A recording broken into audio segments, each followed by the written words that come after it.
Hi everyone, today I'm doing a video I've been wanting to do for so long, and now I'm finally doing it. So, just a quick update though on the Tasting the Decades videos.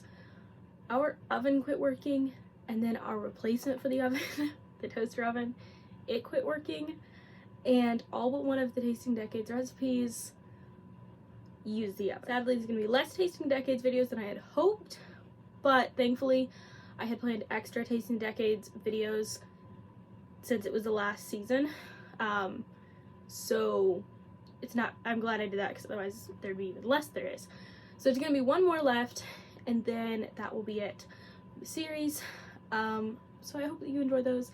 Thank you for following along, and the plus side of that is that means that I get to make videos like these that I wasn't sure I would have time for. So today I'm going to be sharing all of the books I read in 2022. This year was my first year tracking all the books I've read, which I wish that I would have stuck to it. Other times I tried. When I was younger, I had like notebooks that I would keep track on, but then it would fill several pages and I would just quit keeping track. And now I really wish I had kept track, because I know that this year I read way less books than I've done in lots of other years. And this year I read, I think, 105, plus several books that I couldn't track on Goodreads because they were beta reads or just books not listed on there, and I couldn't figure out how to add them. Anyways, so it really makes me wonder how many books I've read those years that I didn't keep track, and I definitely want to keep even better track in 2023, because like I said, there were books that were not tracked on Goodreads, but I don't know exactly how many, because some of them were beta reads that I read on repeat and never kept track of, and some of them were just books not listed and I never wrote them down in a book. So I'm not sure the exact number I read outside of Goodreads. I'm going to try to keep this kind of short. I don't want it to get too long because there are a lot of books here. So I'm just going to give my rating for them, say the names of them all, and if there's ones that I really liked, I'll talk more about those. Yeah, let's get into it. So my shortest book for this year was Elizabeth Gaskell's Christmas Storms and Sunshine. It was only 14 pages long. However, that was an audiobook, so I'm not sure if that really was. My longest book was also an audiobook, Wives and Daughters. It was a reread, and that one was 679 pages long if it was a book. My actual longest book was The Harvester by Jean Stratton Porter. It was, I think, 560 some pages. I'll put the number up. That one was really good. It was also a reread. Let me just grab it actually. So this is the book I got. I got this from the antique store, and I reread it for the first time in like years. I had read it like 4 times within 2 years because I loved it so much. And then because I had read it on Kindle, I didn't reread it for a while because I went through a phase where I read a lot of books online, and now I prefer not to do that. So I was waiting till I got a copy of it, and this book is so good. I love it. This is probably my top 10 favorite books of all time. Like, it's just so good. And I actually, being the nerd that I am, I kept track of every single plant listed in this book because she mentions a lot. And someday I hope to have all of those plants growing on my property because it was just really cool. And this one was 564 pages long, and I think it took me like 3 days to read or something like that, maybe a little bit longer. This one was really, really good. Highly recommend that one. The first book I read this year was actually The Idea Revolution by Livy Jarsmus. I don't know how to say her name, last name. But it was not on Goodreads, so I couldn't track that one. I just remember it being my first book of the year to read. Then I read The Affair at the Inn, which is hilarious. I love it. Highly recommend it. And it's a quite short read for an older book. And it's just really well written. It's written from multiple perspectives. It's kind of written like a diary, and each character has their like journal entries, and it's just hilarious and very good. I really recommend that one. Then I read The Invisible Scarlet O'Neil. That one was just okay. I was a little bit disappointed by that. It was very, I'll just look at my review for it. Okay, never mind. I didn't actually write it. A review. I thought I had. I was just disappointed. It wasn't as fast-paced as I was hoping. It's a 1940s book, and I had high hopes for that one, but it was kind of like a comic strip that someone turned into a book, but not very well. It was like you're reading a whole stream of comic strips. That's what it was kind of like, and it was very disappointing. It wasn't really a bad book. It was just disappointing and not my favorite. I also read The Undertow this year. This one was really, really good. I loved that one. Also in some of my top favorite books. And I would highly recommend that one. I'm gonna do a separate video of like my favorite books of 2022 for the people that don't want to sit through this whole thing, but that one is definitely gonna be in there because it was so good. I loved it. Loved everything about it. And I want to get more books by that author because that was a new author for me as well.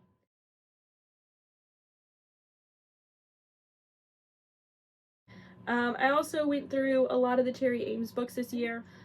So Visiting Nurse, Cruise Nurse, and all the other ones. I'll have a full list in the description box. I also started reading the Cheney Duvall series by Lynn Morris and Gilbert Morris, and I made it through the first 3 of those books, but they just really weren't my thing.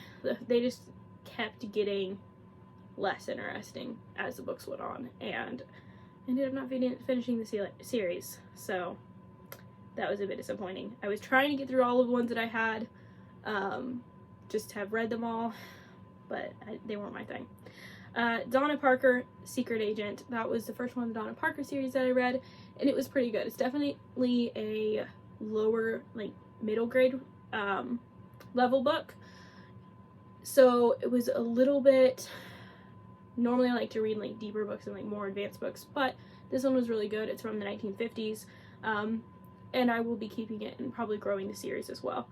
I also read Sand Dune Pony by Troy Nesbit. It's the first book in the Wilderness Mystery series, and that one was also really good. Also a middle grade book, but I really enjoyed it, and I kind of like those 1940s and 50s, a little bit of the 60s, really from the 1900s to 1960s teen books. They're just really interesting, and I like reading them for a bit of a break in between some of the heavier, longer books that I read. I also read the Oliver Optic book, Haste and Waste. This one was a present from a friend, and that one was really good as well. Also a kind of shorter teen book. I read Annette by Annette and the Mystery at Smugglers, Cove by Doris Schroeder. And I read the next book in the series as well, Desert in Mystery. Those ones are also younger grade books. I read some more like teen and preteen fiction this year because I was really busy, and I found that I could squeeze those in and get them read really quickly in between different things I was doing. So I did a lot of that this year.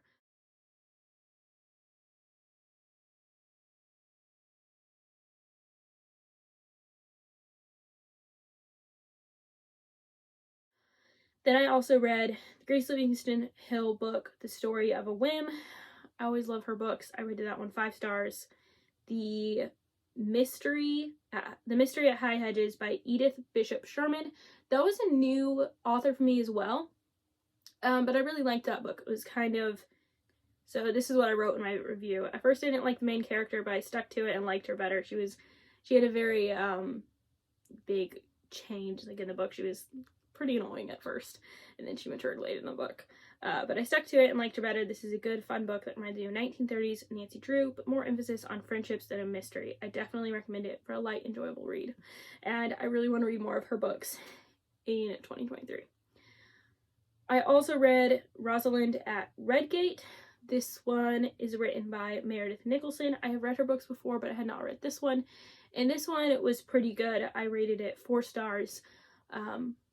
And I would read more books by this author. Next is The Spice Box by Grace Livingston Hill. Also rated that one 4 stars. I really like Grace Livingston Hill books. I've loved her books since I was like 9 or 10. Then I read Dr. Kildare Takes Charge. Dr. Kildare was a radio series I really loved listening to last year and this year. And I just finished all of the Dr. Kildares, so I have listened to all those now, and they were really good. They are just a very wholesome, classic 1940s radio drama. I really like those, and then I discovered the book at my antique store, and now I'm collecting the books, apparently. The books are written by Max Brand, and there are, I'm not sure how many books there are in the series, but they have some really cool artwork, and they're just fun books to read. I like them. Nurse Parker is hilarious. So if you like a good 1940s nurse doctor story, I would recommend that one, and definitely recommend the radio series. It is really funny. Then I read, or rather listened to, the audiobook Freckles by Grace Livingston Hill. Not Grace Livingston Hill, why did I say that? By Jean Stratton Porter, and it was really good. I've read it before. I think I read it the first time when I was like 10, and I wanted to reread a lot of those books that I hadn't read in a long time. So Freckles was on the list for this year, and of course I rated it 5 stars. It's just a really good story. If you've not read Jean Stratton Porter's stories, you really need to read them, and I would recommend that one for a first one. Then I read, accidentally, a sci-fi book. I'm not a sci-fi person, but I picked up this book at the thrift store, or no, at a library sale, and it was just an older book. That's how I buy things, is I don't pay a whole lot of attention to the author. Normally if they're old, they're good. So I picked up this one, and it's called The Dueling Machine by Ben Bova, and I rated it 2 stars. It was kind of weird and totally not my thing, but I kept reading it because I was like, what is this? And I don't really regret reading it, but I want to buy more by the author. It was just weird, and I think its weirdness made me stick to it because this is weird. And I was like, what is this? Yeah, I finished that one. I just rated 2 stars because it's just okay. And then I read Peggy Finds the Theater by Virginia Hughes. I'm working on collecting this series. So far, I find it pretty good. It's not like my top favorite, but it's pretty good. I rated that one 4 stars, and I'd say the series I would rate as a whole about 4 stars as well. Then I read Johnston McCauley's The Mark of Zorro. It was so good. A friend recommended this book to me last year and really, really wanted me to read it, and she kept after me until I read it. And I'm so glad I did, because it is so good. I cannot wait to read more in the series, and there is also a lot of movies. And I want to start with some of the older versions of the book, like movie versions of the book, and then work my way through towards the more modern ones. But first, I want to read all the books, because I feel like you have to read the books first. For me, movies are like the abridged version, and I never want to read or watch the abridged version of something. I want to, unless I've already read it. So the movies for me are like a refresher, like, oh yeah, see, you really liked this story, but I never want that to give me my first impression. So I would hope to get more of these books. However, I am very picky about what books I add to my library, and I haven't been able to find any with like interesting covers yet. So I'm waiting to get that, but I really want to continue the series. My review, I will put up my review in this video, because yeah, I just loved it. I highly, highly recommend it. And Johnston McCauley was, or McCauley, not Cluey. Johnston McCauley was a new author for me this year, and I love his books so much. So thank you, Serene, for suggesting his books. I love them. She actually bought me that book to make me read it, because I kept saying I was going to, but I didn't, and so she bought it for me. The next book was Career by Proxy by Faith Baldwin. That one is a 5-star read, and I felt like it could have been drawn out longer and been a more complete story, but it was pretty good, and it got me very excited to read more of Faith Baldwin's books, because I had never read any of her books. However, then I read District Nurse by Faith Baldwin, and I was kind of disappointed in it. It was not nearly as good as I had hoped, so I don't know if I'm going to continue reading her books or not. It was almost like those books weren't written by the same author. It was kind of weird. So I might try out one or two of her books to see if I still like her books and if it was just one bad apple. But that kind of threw me off. Then I read Andy Buckram's Tin Men. This is a children's book, and it was pretty good. It's written by Carol Ryrie Brink, and I rated this one 5 stars. It was about this boy who builds some robots to help him build one, and then he just continues to make more and more robots and trains them to do different things for him, or programs them, not trains them. And it's a cute story. I definitely want to keep this one, and it's one that I would give as a gift to other kids because I just think it's a good book. Next, I read Brewster's Millions. I actually did the audiobook of this, and it was so good. Normally, I don't do the audiobook for the first time reading it, but I did for this one, and it was just such an amazing story. I cannot wait to read the actual book. So this one I did totally opposite of how I normally do. Normally, I read the book, then do an audiobook or a movie, and then do the other link. This one, I watched the movie, which made me want to read the book.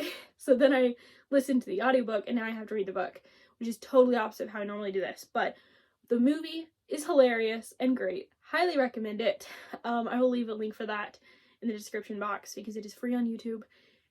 It is absolutely hilarious. We love it. Then I listened to the audiobook narrated by Bronson Pinchot? I'm not sure. On Audible. He did a great job, and it's absolutely hilarious. The movie and the book are both so good that, like, they're almost just as good as each other, though I would say that the book goes a bit more in-depth and is even funnier and more drawn out. But they're all just really good for this one, so highly recommend that one. I want to read more George R. R. Martin books because that one was just so good. And then I read, this one is, we were at a library and I needed a book to read and I picked up this one. And so I read Miss Julia Speaks Her Mind by Anne B. Ross. And I only rated that one 1 star. I think that was one of the few books I only gave 1 star this year. I normally am like a 3 to 5 star reviewer. This one though was just 1 star. I wouldn't have finished it except for we were at the library and I wanted to finish it so I can mark it on Goodreads. It was just not my style. It's kind of reminded me of like just a TV series like, but in book form, and it was just kind of not my thing. I didn't really like it. And then I read Donna Parker Mystery at Arawak. I am trying to go through and read a lot of like kids series because my sister Wisdom is starting to read more, and I want to have like some different series for her to choose from whenever she gets to that reading level. So this is another series I'm collecting, and then she'll probably read later. So that one is good as well. I rated that one 5 stars.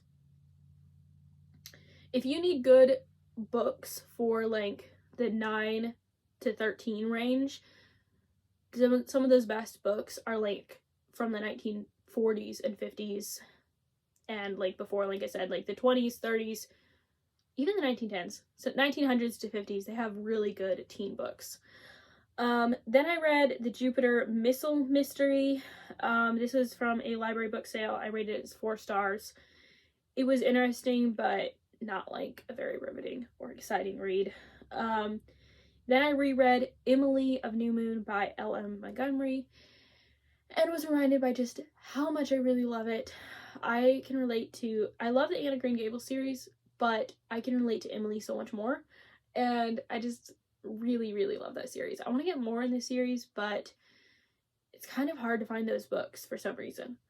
Then I read Dean and Me by Jerry Lewis, and I wouldn't recommend that one because it was just sad, and also some of the things were like too in detail, like I skipped over some parts. That one was just sad to read. And yeah, so moving on, then I read Amarillo of Clothesline Alley, which is a birthday present for my friend, and that one was pretty good too. The little girl kind of reminds me of, what's her name? It starts with an M. Amarillo reminded me of a character, Marcia Schuyler. In that book, there's a girl, let me look what her name is. Mirandy, that's what they call her. Mirandy in Marissa Schuyler by Grace Livingston Hill. She is hilarious, and Amarillo of Clothesline Alley, the girl that really reminded me of Randy. So it was a really funny, good book. Then I read Good Wives by Louisa May Alcott. Sometimes Good Wives is paired with Little Women. They're sometimes published together as one book. But I didn't know about Good Wives until I was like 11 or 12, and I was reading Little Women on the Kindle, and I realized, I was like, what? There's more? There's more to this series? I did not know there's more. And ever since then, it's been a really favorite book of mine. I know a lot of people don't like or kind of forget about Meg, but Good Wives helps you to better understand and appreciate Meg. And I used to think I was more like Jo March, but I have realized I'm actually a lot more like Meg. I really, really like Meg. She's so sweet, and she just tries her best to be the perfect person and just like tries so hard to make a good home for John. And it's just, I can so relate to her struggles, and not that I'm a wife yet, but she's just so sweet, and I can just relate to her a lot. I think our personalities are very similar, so I highly recommend reading Good Wives. Good Wives also made me not dislike Amy so much. I used to not be able to really stand Amy, and I thought she was totally spoiled and annoying. But Good Wives helps you to like her better, though I feel like a lot of people really like Amy, which I think is funny, because I always thought she was so spoiled and annoying. Apparently a lot of people like Amy. Also, Beth is just...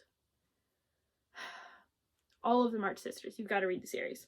So I read Good Wives, then I read Donna Parker on Her Own, Donna Parker in Cherrydale, and Donna Parker in Hollywood. I wanted to finish that series this year, and I have read all but one of the Donna Parker books, because it hasn't been a good price on thrift books yet. So then I will buy it and read it whenever I can. Then I started a new series for me, a Biff Brewster mystery adventure. This one is called Brazilian Goldmine Mystery by Andy Adams. And this one is pretty good. It wasn't quite as good as I was hoping, but it's kind of similar to Hardy Boys, but I feel like maybe not quite as well written, but I'm not sure. I've only read like one of the books, so, or two of them, I think. So we will see. And then I also read Donna Parker, A Spring to Remember. I guess I read 3 of the Biff Brewster books. Never mind. Mystery of the Chinese Ring. I rated it 5-star by Andy Adams. And Hawaiian Sea Hut Mystery, which is book 3 in that series. I also read For the Children's Sake by Susan Schaefer Macaulay. For the Children's Sake by Susan Schaefer Macaulay. And this one I highly recommend. I listened to this as an audiobook, and it's only about 5 hours long. The narrator is really good on Audible, and just, even if you don't homeschool, and even like if you have any contact with children at all, you need to read this book. Like, any at all. It doesn't matter if they're yours or anyone's. It is really, really good. And now I want to read For the Family's Sake and some of her other books, because it's just really good. I highly recommend getting that audiobook or the book and reading it. Then I read Not Under the Law by Grace Livingston Hill. This one I rated 5 stars as well. Then I read Ariel Custer by Grace Livingston Hill as well. I was able to find a lot of Grace Livingston Hill books this year, so I did a lot of rereads. Then I read Celia Garth by Gwen Bristow. I rated this one at 3 stars. It was just okay. It wasn't really that great. It wasn't a bad book, but it wasn't my favorite. Then I read A Light in the Window by Mary Roberts Reinhardt. This is a 2-star read. Wasn't a favorite of mine. Then I read The Master's Violin by Myrtle Reed. This one was so good, and I've got to show you the book. This cover was so amazing that I just had to read it like right away. Like, look at that. Almost all of the gold like embossing is intact, and then on the spine it has this, and I was just so happy. I really liked it. I rated this one 5 stars, and I will put up the review of this. I was hoping to do a video on just this book because it was so good, but now like everything's kind of faded a bit in my memory and I didn't get around to it, so I probably won't do that, but it was a really good book and I highly recommend it. And this author, Myrtle Reed, also wrote Arsenic and Old Lace, which is a book that has been made into a movie multiple times. One of the versions with Cary Grant, which sadly I have not watched that one yet because I haven't been able to find it anywhere. And I watched another version of it with, I don't remember who the actors were, but it was kind of funny and good too. So yeah, I want to read more books by this author, and almost all of her books have gorgeous covers, so I'm hoping to collect more of those soon. Then I read The Leaven of Love by Clara Louise Burnham, and this one was very good as well. The neat thing about this book is there is a picture in this that is upside down, and then you read the thing, and I read the entire book, and this girl never comes up. This is from a different book. It wasn't meant to be in here, so I thought that was kind of funny. I like finding those little like printing mistakes and stuff. I don't know. It's just really fun. And that one I rated 5 stars, and I will be reading more of her books when I can get them. Then I read The Girls of Central High, Aiding the Red Cross, or Amateur Theatricals for a Worthy Cause by Gertrude Morrison. This was a reread, and I rated it 4 stars. Another teen book. Then I read The Campfire Girls at Camp Kewadin by Hildegard Gertrude Frey. This is from the Campfire Girls series, book 10, and I rated it 5 stars.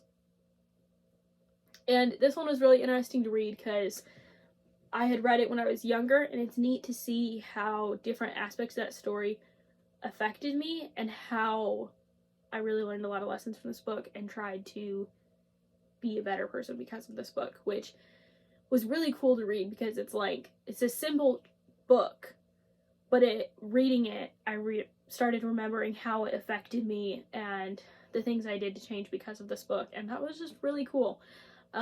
It's neat to see how books have like shaped my life and helped make me the person I am, which is just really cool. So then I read White Fire by Roy J. Snell. I rated this one 5 star. This one is kind of one of those, kind of reminds you of the Tom Swift books.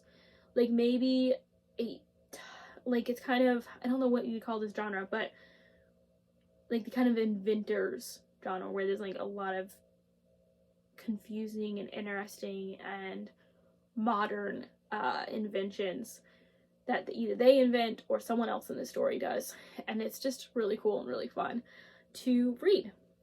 So I'm definitely going to be reading more of Roy J. Snell's books. I actually got this book and then realized that I had read this author's books already, like years ago, and had forgotten the author's name.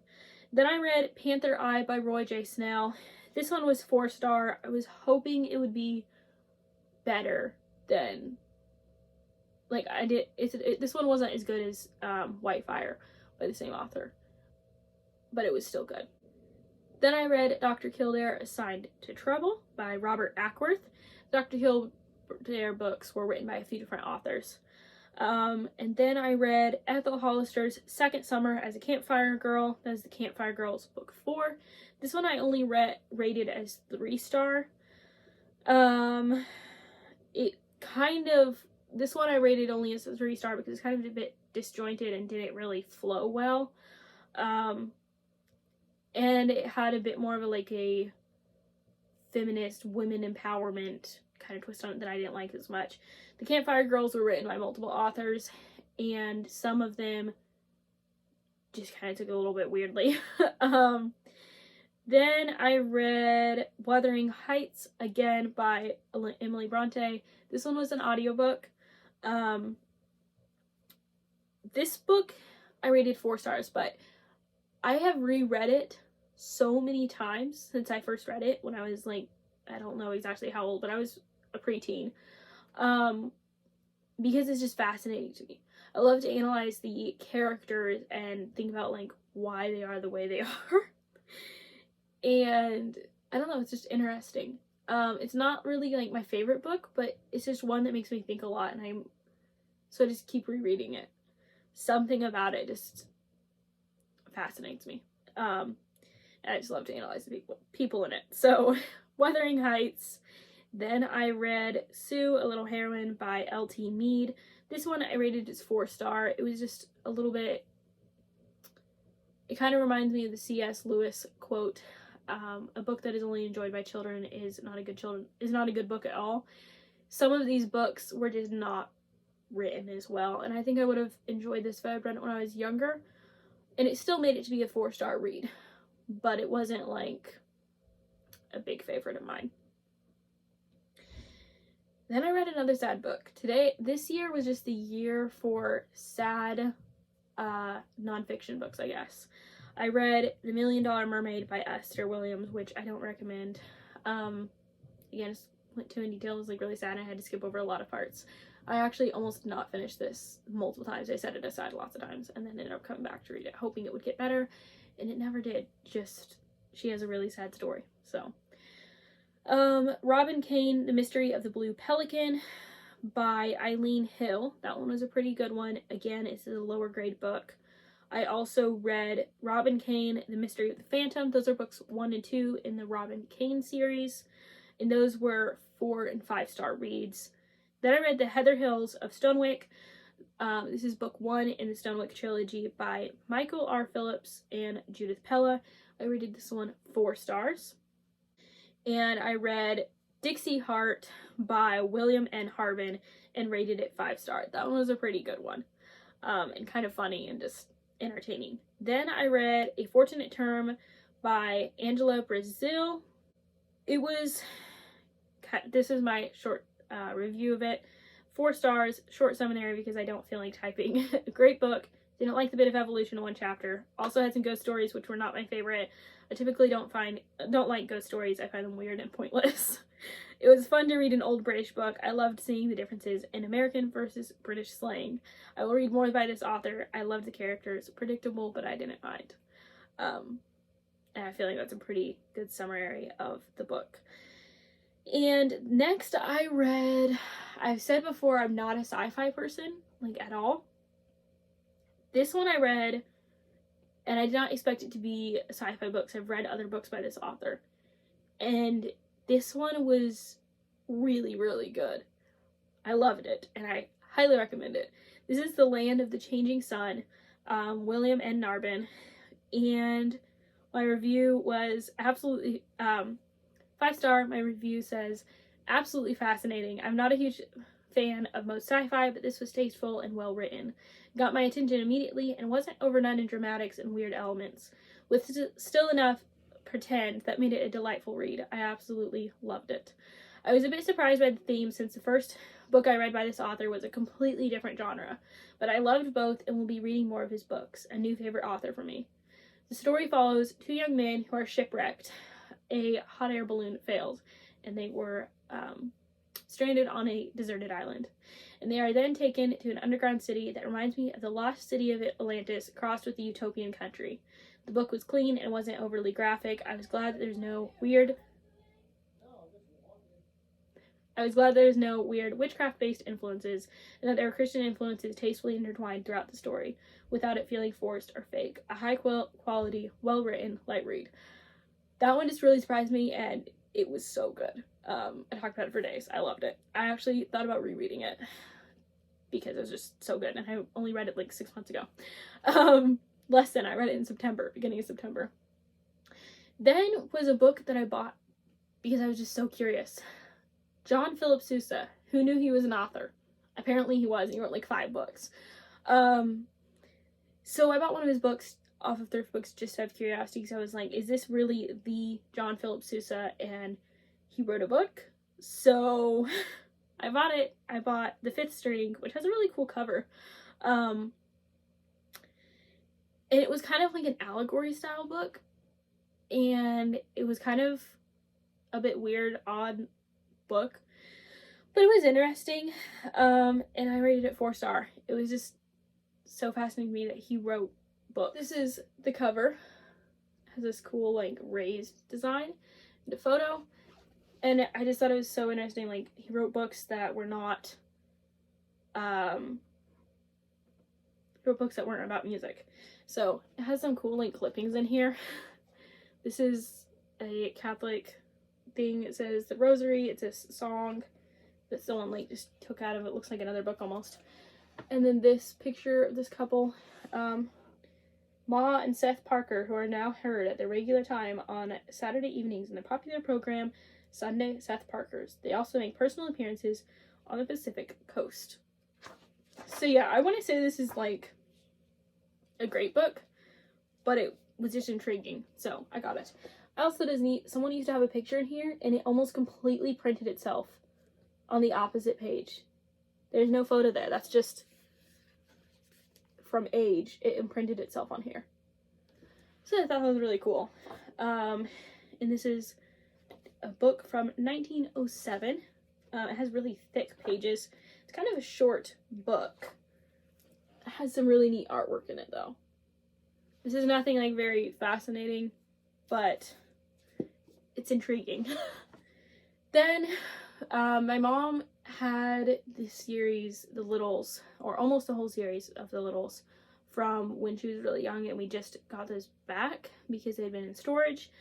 And I had read a couple of them when I was younger, and I decided to start rereading them. I didn't make it through all of them because I kind of got a bit bored. But I read several of them in a row when I was really busy. I read Littles, book 1, and they are written by John Lawrence Peterson, which, cool thing, my mom got to meet him and sit beside him at the dinner, and he autographed all of her books, and it was really cool. My mom was able to go to a lot of like author meetups when she was a kid, so she's met some really neat like children's authors and things, and she was so excited to meet John Lawrence Peterson, and he was really kind. She said her favorite of the authors she met. So that was really cool. So I read The Littles book 1, The Littles to the Rescue, The Littles Have a Wedding, and then I read Hans Brinker, or The Silver Skates, which is a reread. I rated it 4 stars. It wasn't as well written and interesting as I remembered.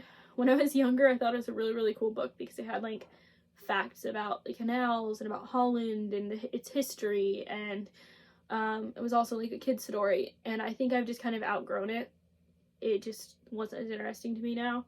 But I really loved it when I first read it, so I don't know. Please excuse the mistakes I made in the upcoming clips. I was tired and stumbled over words and missaid things and didn't realize it until editing.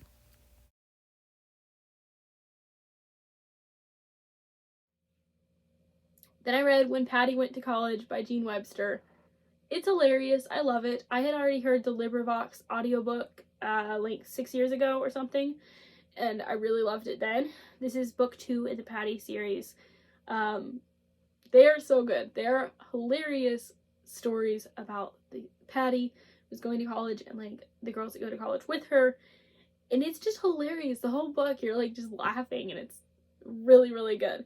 So yeah, that one's 5-star, of course, and it was, so this is what Goodreads says about it. When Patty Went to College is Jean Webster's first novel, published in 1903. It is a humorous look at life in an all-girls cottage at the turn of the 20th century. Patty Wyatt, the protagonist of this story, is a bright, fun-loving girl who does not like to conform. The book describes her escapades, her escapades on the campus during her senior year at college. Patty enjoys life on campus and uses her energies in playing pranks and for the entertainment of herself and her friends. An intelligent girl, she uses creative methods to study only as much as she feels necessary. Patty is, however, a believer in causes and a champion of the weak. And then it goes on, but it's just hilarious. And she's always playing pranks and trying to figure out different things to do, and it's really good. One of my favorite college series. Next, I read Robin Kane, The Mystery of Glengarry Castle. This is book 3 in the Robin Kane series. I read a lot of series this year. Then I listened to the audiobook, The Finding of Jasper Holt, by Grace Livingston Hill, and that one was really good too. I've already read it. It was a reread. Then I read aloud. Yes. Did I read this one aloud? Yes, I read this book aloud. I did some read alouds this year. I was hoping to do more read alouds, but I read Saved at Sea by Mrs. O.F. Walton, produced by Lamplighter Publishing, and that one was a really good one. I rated that one 5 stars. Then I listened to the audiobook, The Keeper of the Bees. Keeper of the Bees was so good. I read this one when I was like 8, and I loved it. And then I've reread it just sporadically over the years, and I just really like it. That one is a book that I hope to always have a copy of. Then I read Agatha Christie's The ABC Murders, and I rated this one 4 star. I've heard a lot about Agatha Christie's books. I feel like, especially in the last few years, she's had like a resurgence of popularity. And I kept seeing her name everywhere, and I went to the thrift store and they had like 20 of her books for like 10 cents each, so I just scooped them all up, and 20 books may have been an exaggeration. I didn't get that many. But they had a lot of her books there, and they were all like 10 cents each, so I just grabbed them all and decided to try to read some of them this year. And I only managed to get 1 read this year, but still something, trying new authors. And that was a 4 star, I think, or 5 star. Then I read another paperback book, A Family Affair by Charlotte Lamb. This one I just rated 3 stars. It's just one of those typical, like, Harley Quinn paperbacks that are kind of hit or miss. And it was just okay. The 39 Steps by Richard, okay, so this is in the Richard Haney series, by John Buchan. It was so good. This is another one that I watched the movie and then realized it was a book. The movie is really, really good, and the book is even better. Like, I liked the movie, but now that I've read the book, I'm like, okay, movie is definitely not as good. It is amazing. You need to read this book. So, I wrote that in my review, I said it reminded me of a 1940s style crime movie with Sherlock Holmes and Alfred Hitchcock twist. Well written and had a great pace. And there was some mild language in it, similar to many old British films, I said. This one was so good, and I want to read more in this series. Yeah, just really, really good. Then I read, this is a reread, I read A Place to Belong by Joan Lowry Nixon. This one wasn't my favorite. It's just like a 2 or 3 star read because, I don't know, it just wasn't my favorite. Then I read another Robin Kane book, The Candle Shop Mystery, and rated that one 4 stars.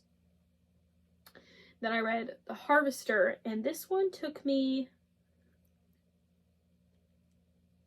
I'm not sure how long it took. This one was really good though, and I don't know. I just really like that one. The Harvester by Jean Stratton Porter. Then I read The Shepherd of the Hills, another reread. I absolutely loved this one. I actually made a Pinterest board for who I would like kind of cast as the characters, though I don't really know a lot of modern actors, and I just found old pictures of like people that fit that. It was really good. Those are the 2 books that really like kind of inspired me. I could really picture their faces, was The Shepherd of the Hills and The Master's Violin. I had like whole Pinterest boards about like all about it. It was really, really good. Then I read Mary Carey by Kate Langley Bosher. I have read some of her books before. I don't really remember which ones or when, but I know I read her books. This one was a 5 star one. It was really, really good. This is the like first lines of the book. My name is Mary Carey. I live in the Yorkburg Female Orphan Asylum. You may think nothing happens in an orphan asylum. It does. And it is hilarious. It's just really good. I would highly recommend reading it. It kind of reminds me of the whole like Anne Shirley and those type of girl books. They're just really amusing. I love them. Then I'm trying to make this fast because I've barely made it through all of them, and it's already like I've been videoing for a long time. Then I read County Agent by Virginia McDonnell. Rated it 4 stars. Just okay. Lies Women Believe by Nancy DeMoss Wolgemuth. So, so good. Highly recommend it. Everyone needs to read this book. It's awesome. I did this as part of a book club reading, so it took us a while to get through it. But I highly recommend reading it in that setting if you can, because I feel like I just gained so much more from the book by doing that. Really, really good. Then I read L.M. Montgomery's book, The Blue Castle. This is a reread, also 5 stars. I read Mary Barton by Elizabeth Gaskell. This is a audiobook, and it was amazing. I've read it before. I really like it. It kind of reminds me of North and South, but like North and South, she did a much better writing job on it. I feel like she matured and was able to write it better. But Mary Barton is still really good. Then I read this is all of the Elizabeth Gaskell books that I'm about to say are all audiobooks because I got a BBC collection of them, which I really recommend. BBC collections, they just do such a good job making audiobooks, like dramatized audiobooks. They're not over dramatic, the music is perfect, there's a very immersive read or listen, and I love them. So then I read or listened to Mr. Harrison's Confessions by Elizabeth Gaskell. This is a prequel to Cranford, and in my opinion, it's just as good or better than Cranford. It's like a condensed version, and it's absolutely hilarious. It's only like a 50-minute listen, and it's really good. You have to read that one, and I recommend the dramatized version of it too. It's just really, really good. Before you read Cranford, or if you've already read Cranford, do Mr. Harrison's Confessions. It's also a good, like, if you're not sure if you want to commit to reading Cranford, which is kind of long, then you can do this one to see, like, if you really want to read Cranford. Because this is a very good taste of what Cranford is like. Next, I read Party Line by Louise Maxwell Baker. New author for me, and this one was a 4-star. It wasn't like something that's just like very riveting and exciting and good book, but it was just kind of like a small town book with its little scandals and gossip and all that kind of stuff, and I enjoyed it. I don't regret reading it, and I'll probably read the other one that came with it as well, because it was a 2-in-1 book that I got. Then I read The Littles Have a Party. The Littles Give a Party, The Littles book 5. Then I switched to another audiobook and listened to Cranford. Then I did Sylvia's Lovers, also an audiobook, of course. Christmas Storms and Sunshine,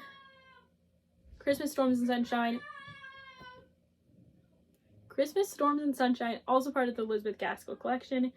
Then I read The Old Nurse's Story. It was a reread by Elizabeth Gaskell. North and South, also Elizabeth Gaskell, and Wives and Daughters, Elizabeth Gaskell.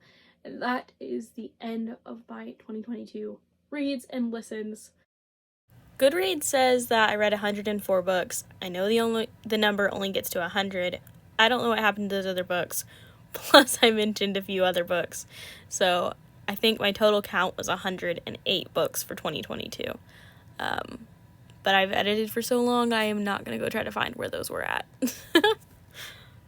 I hope to finish Winter's Folly this year. I am reading it aloud to my siblings, so it's taking a bit longer. But it's a really good book so far. We are about 60% through it. It's a short book. There's like 100 pages maybe left. There's like 100 pages left, and I hope to finish that this year. We will see though, because this year's like over. But I hope you enjoyed this rather long video. What were some of your favorite reads of this year? How many books did you read this year? And are you hoping to squeeze in a few more before the year is over? I would love to hear from you guys, and I hope to do some more book content in the coming year. I will see you in the new year. Bye!